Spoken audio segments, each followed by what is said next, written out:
Hello students, आज हम पढ़ेंगे कुछ इंपॉर्टेंट टॉपिक जिसके बारे में पेपर में बहुत ज़्यादा क्वेश्चन पूछा जाता है। ठीक है, इसमें से देखिए कुछ कुछ लोग को उसमें कन्फ्यूजन रहता है टॉर्क के बारे में। टॉर्क ध्यान दीजिए, टॉर्क क्या होता है हमारा फोर्स इनटू जो रेडियस होता है। मान लो कि कोई हम पत्थर को रस्सी से बांध करके, ठीक है, या कोई धागे से बांध करके अपने हाथ से चारों तरफ ऐसे गोल गोल घुमाते हैं। ठीक है, तो क्या हो जाता है हमारा वहाँ पे वो टॉर्क जनरेट करता है। जो रस्सी की लंबाई वो होता है आर, और जो फोर्स लग रहा है पत्थर में वो क्या होता है एफ होता है। तो इसलिए टॉर्क बराबर क्या होता है एफ इंटू आर। ठीक है, यानी फोर्स इंटू क्या होता है आर लिख लो चाहे लेंथ ले लो, है ना, रस्सी की लंबाई, उसे टॉर्क कहा जाता है। टॉर्क क्या होता है यदि ग्रेटर देन, टॉर्क क्या होता है जो कोई भी हॉलो सिलेंडर होता है, ठीक है, यानी जो खोखला सा जो सिलेंडर होता है उसमें टॉर्क जो होता है सबसे ज़्यादा लगता है सॉलिड की अपेक्षा। ठीक है, अब आते हैं इसमें हम बात करते हैं फ्लूइड के बारे में। ध्यान रखना कोई भी जो फ्लूइड मतलब क्या होता है लिक्विड, है ना। फ्लूइड में कोई भी प्रेशर जब हम लगाते हैं तो उसको बोलते हैं थ्रस्ट। बात है फ्लूइड होता क्या है। फ्लूइड क्या होता है ऐसा सब्सटेंस होता है जो किसी भी एक्सटर्नल फोर्स अप्लाई करने के बाद, ठीक है, किसी भी एक्सटर्नल फोर्स अप्लाई करेंगे तो क्या हो जाता है वो बहने लगता है, फ्लो होने लगता है। ठीक है, उसको फ्लूइड कहते हैं। तो फ्लूइड हमारा गैस भी हो सकता है और लिक्विड भी हो सकता है, दोनों हो सकता है। आते हैं नेक्स्ट टॉपिक क्या होता है फ्लूइड डेंसिटी। फ्लूइड डेंसिटी क्या होता है रेशियो। डेंसिटी में से क्या होता है रेशियो की बात करेंगे, है ना, रेशियो ऑफ मास। आपको पता होगा डेंसिटी क्या होता है मास अपन वॉल्यूम, तो यहाँ पर भी मास अपन वॉल्यूम ही होगा। लेकिन किसकी बात करेंगे फ्लूइड की बात करेंगे, लिक्विड की, लिक्विड या गैस की। इसकी ऐसा यूनिट केजी पर मीटर क्यूब होता है। डेंसिटी हमारी क्या होती है density of water is maximum कब होता है 4 डिग्री सी पर। 4 डिग्री सी पर पानी की जो होती है डेंसिटी सबसे ज़्यादा होती है। ठीक है, क्योंकि 4 डिग्री सी पर जो पानी होता है बर्फ़ और पानी, बर्फ़ और लिक्विड दोनों अवस्था में रहता है, सॉलिड और लिक्विड दोनों अवस्था में रहता है। इसलिए जो डेंसिटी होता है लिक्विड का वो मेजर किससे किया जाता है हाइड्रोमीटर। ध्यान रखना दो चीज़ें आती हैं, हाइड्रोमीटर से डेंसिटी ऑफ लिक्विड, हाइग्रोमीटर से आर्द्रता मापा जाता है। नेक्स्ट पॉइंट आते हैं प्रेशर। प्रेशर होता क्या है फोर्स अपॉन एरिया, यानी कोई भी फोर्स हम अप्लाई करते हैं किसी पर यूनिट सरफेस एरिया पर तो हमारा क्या होता है उसको बोलते हैं प्रेशर कहा जाता है। मान लो कोई वस्तु है हम उसको दबा रहे हैं ऊपर से तो फोर्स लगा रहे हैं ना, फोर्स लगा रहे हैं तो पूरा उसके एरिया में क्या होगा बदलाव आएगा, और एरिया में बदलाव आने की वजह से क्या होता है उसको प्रेशर कहा जाता है। तो पी बराबर एफ अपॉन ए होता है। ऐसे में क्या होता है सिंपल सी बात है एफ का न्यूटन होता है और ए का क्या एरिया का क्या हो जाता है मीटर स्क्वायर, न्यूटन पर मीटर स्क्वायर, इसी को पास्कल भी बोलते हैं। अगला पॉइंट आता है एटमॉस्फेरिक प्रेशर। एटमॉस्फेरिक प्रेशर क्या होता है जो एटमॉस्फेयर से, जो एटमॉस्फेयर में जो प्रेशर होता है उसके थ्रू जो लगता है। एटमॉस्फेरिक प्रेशर को हम बैरोमीटर का इस्तेमाल करते हैं मेजर करने के लिए। इसके सामने टॉर होती है तो बार होता है, और एक बार बराबर कितना होता है 10 की पावर 5 पास्कल होता है।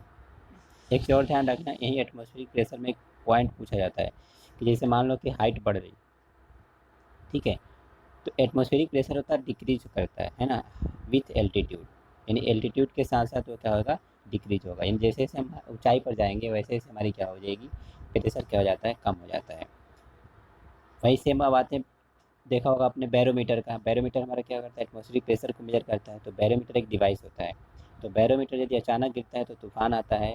जो मौसम विभाग वाले यही इस्तेमाल करते हैं, जो पहले से अनुमान लगाते हैं ना कि आज बारिश होगी या ऐसे हो जाएगा, बारिश होगा तूफान आने वाला है, ये सभी हमारे इसी से बैरोमीटर से ही मेजर होता है। ठीक है, तो यदि हमारा अचानक गिरता है तो तूफान आएगा, धीरे धीरे गिरेगा तो वर्षा होगी, और धीरे धीरे बढ़ेगा तो क्या होगा आकाश साफ होगा। तो प्रेशर इन लिक्विड, लिक्विड में जो प्रेशर होता है उसको रो से डिफाइन करते हैं। रो बराबर क्या होता है एच डी जी। एच यहाँ क्या होता है हाइट, डी मतलब होता है डेंसिटी, और जी मतलब क्या होता है ग्रेविटी। ठीक है, अब इसमें आते हैं अगला पॉइंट पास्कल्स ला।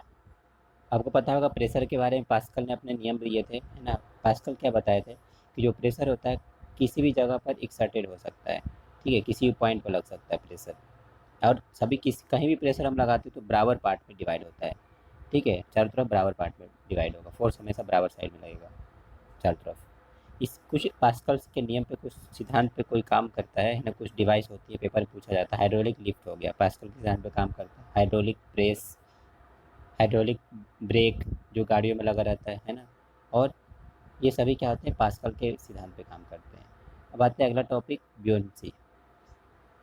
ब्योंसी मतलब क्या होता है हमारा कोई भी जो चीज़ें होती है ना, तैरने वाला, है ना, देखा होगा आपने तैरने की बात करता है। तो कोई बॉडी क्या होती है, पार्शियली या होली इमर्ज होती है किसी लिक्विड के अंदर, पार्शियली डूबी रहती है, आंशिक रूप से डूबा हुआ होता है, तो क्या काम करता है, ऊपर की तरफ फोर्स लगाता है, अपवर्ड की तरफ। क्यों? क्योंकि ये ब्योंसी का प्रॉपर्टीज होती है कि कोई फ्लूइड को हम कोई भी वस्तु को पानी के अंदर रख दे तो ऊपर की तरफ फोर्स लगाएगा, इसलिए वो तैरने लगता है।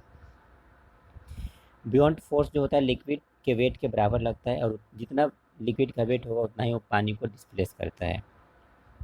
ठीक है, और ये हमेशा लिक्विड के सेंटर पर ग्रेविटी पर एक्ट करता है, सेंटर की ग्रेविटी पर एक्ट करेगा हमेशा। वैसे हमारा सी वाटर होता है, सी वाटर की डेंसिटी क्या होती है, ज़्यादा होती है नॉर्मल वाटर से। ठीक, और इसके बाद जो पानी, पानी की डेंसिटी क्या होती है, आइस से वाटर की जो डेंसिटी होती है ज़्यादा होती है। और आइस क्या होता है, फ्लोट करता है किसी पानी के अंदर, तो 1/10 पार्ट क्या होता है उसका पानी से बाहर रहता है, और 9/10 पार्ट क्या होता है पानी के अंदर रहता है, बर्फ़ का। यदि कोई भी बर्फ़ पानी से बर्तन में डाला जाता है तो बर्फ़ पिघलने के बाद पानी का स्तर क्या होगा, अपरिवर्तित है। बहुत बार क्वेश्चन पूछा गया, तो ध्यान रखना कि कभी भी हम मान लो गिलास में पानी है, उसमें बर्फ़ डाल दिए, तो ऐसा नहीं है कि पानी क्या हो जाएगा, गिलास से भर के ऊपर आ जाएगा, नहीं। वो क्या होता है कि बर्फ़ पिघलने के बाद पानी जितना था हमारा एक गिलास उतना ही रहेगा, उस पानी के लेयर में कोई बदलाव नहीं आएगा, उतना ही रहेगा पानी। क्योंकि बर्फ़ पिघलने के बाद क्या होता है, वो क्या होता है, सॉलिड CO2 होता है, गैस होता है।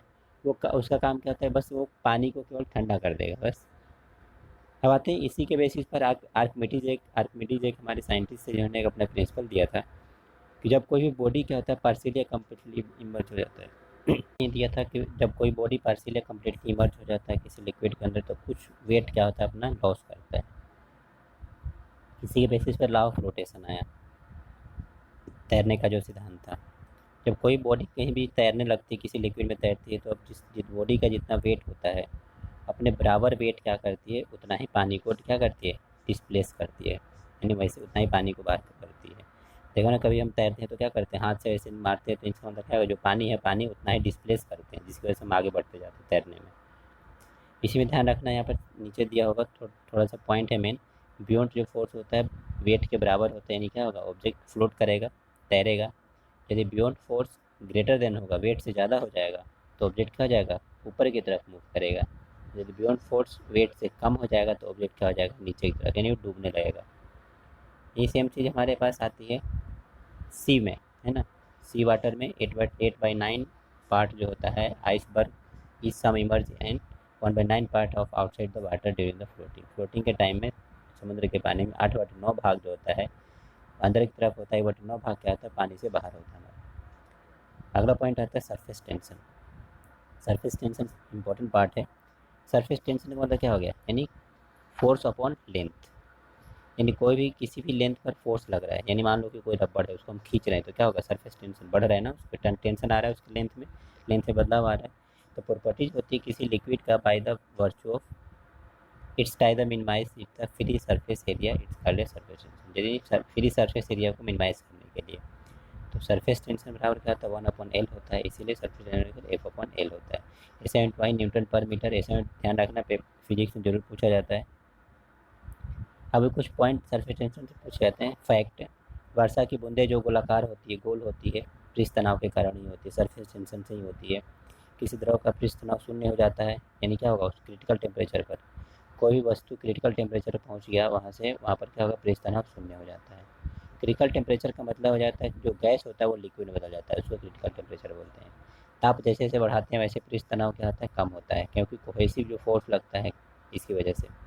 अशुद्धि, मान लो कि हमने अशुद्धि बढ़ा दिया, तो पृष्ठ तनाव क्या होता है, बढ़ जाता है। पृष्ठ तनाव का उपयोग कहाँ करते हैं, जब साबुन, डिटॉल, फिनॉल पानी में जब घोलते हैं वहाँ पर पृष्ठ तनाव का इस्तेमाल किया जाता है, इसका उपयोग होता है। पानी में नमक मिलाने से पृष्ठ तनाव बढ़ता है, इसलिए पानी क्या होता है, आसानी से घुल जाता है पानी में। पानी के ऊपर तेल डालने से पृष्ठ तनाव कम होता है, इसलिए तेल क्या होता है, पानी के ऊपर तैरने लगता है। कहीं पृष्ठ तनाव कम होगा तो तैरेगा, ज़्यादा होगा तो चला जाएगा। जो गर्म सूप होता है स्वादिष्ट होता है, क्योंकि उसका पृष्ठ तनाव की वजह से वो हमारे क्या होते हैं, ज़्यादा ताप होता है, और पृष्ठ तनाव कम होने की वजह से वो जीभ पर फैल जाता है। कपड़े धुलने पर साफ़ हो जाता है, उसकी वजह भी क्या होती है, पृष्ठ तनाव ही होता है। अगला मेन लास्ट पॉइंट होता है इस लेक्चर का, कैपेबिलिटी, यानी केशिकत्व जिसको बोलते हैं। केशिकत्व का सिंपल मीनिंग ये होता है, आपने देखा होगा कोई भी हम तेल, कोई भी लालटेन में, या कोई भी रुई की ले लो, रुई में हम क्या करते हैं, रुई को पानी में डुबाते हैं हल्का सा, तो पानी क्या होता है, धीरे धीरे धीरे धीरे पूरे रुई को वो कर लेता है, कैप्चर कर लेता है। वही किसकी वजह से, केशिकात्व की वजह से। एक तरह से ये एक ऐसा फिनोमिना होता है जिसमें लिक्विड क्या होता है, धीरे धीरे क्या करता है, ऊपर की तरफ चढ़ने लगता है। जैसे उदाहरण, लालटेन में जो तेल होता है ऊपर की तरफ चढ़ना, पेड़ के पेड़ से के जड़ तक पानी का चढ़ना, जड़ से पानी जो चढ़ता है ऊपर की तरफ। केशिकात्व को तोड़ने के लिए मिट्टी को की जुताई की जाती है ताकि केशिकात्व आसानी से टूट जाए, और मिट्टी क्या हो, पानी क्या हो, मिट्टी के अंदर आसानी से प्रवेश कर जाए, और मिट्टी हमेशा नमी बनाए रखे, जिससे क्या हो, फसल आसानी से उग जाए। आज का हमारा लेक्चर इतना ही था। Thank you.